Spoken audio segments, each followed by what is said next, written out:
할렐루야는 9월 18일 사무엘하 14장, 고린도서 7장, 에스겔 21장, 시편 68편 말씀이에요.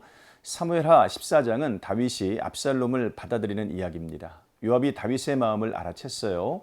한 여인을 동원하여 다윗이 압살롬을 데려올 수 있도록 자극합니다.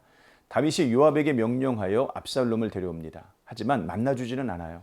압살롬은 2년 동안이나 다윗을 보지 못하자 요압에게 하소연을 합니다. 다윗이 압살롬을 만나줘요. 다윗이 모든 부분에서 판단이 조금씩 늦는다는 것을 볼 수 있어요. 다윗과 압살롬이 화해는 했지만 둘 사이에는 여전히 불편한 무언가가 있어 보입니다. 본문은 밧세바의 사건 이후에 총기를 잃어가는 다윗의 모습을 보여주고 있습니다. 고린도서 7장은 바울이 고린도 교회의 회개를 기뻐하는 내용이에요. 고린도 교회 안에는 바울을 음해하는 세력들이 있었습니다. 그 때문에 바울은 끊임없이 고통을 당했어요. 가장 큰 문제는 바울이 전한 복음까지 의심을 당한 것이죠.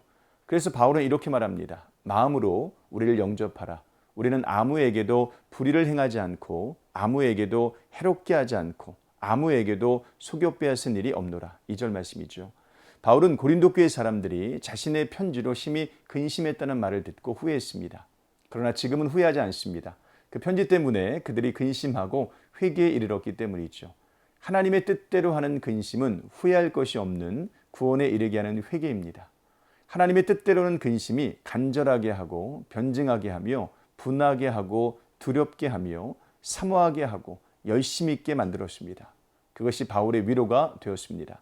하나님의 말씀을 깊이 묵상하면서 자신의 죄 때문에 근심하는 것은 참 복된 일이죠. 자신의 잘못을 보며 괴로워하는 것도 복된 일입니다.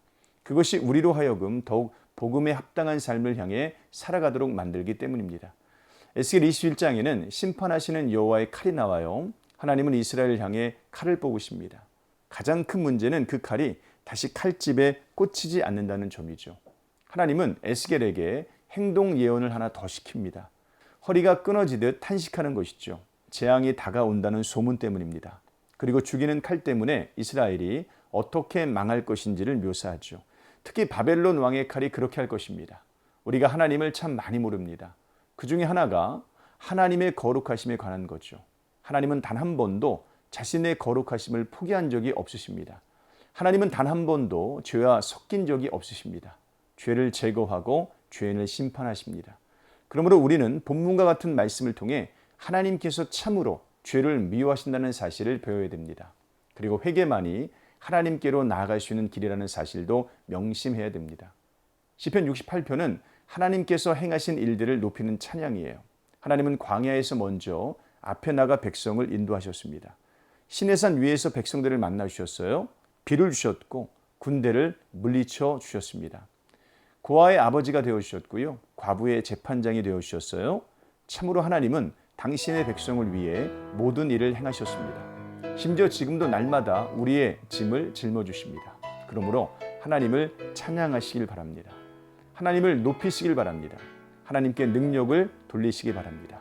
우리가 가진 모든 것을 들어 그분께 예배하시길 바랍니다. 오늘 하루도 이런 삶 사시기를 주님의 이름으로 축복합니다. 고맙습니다.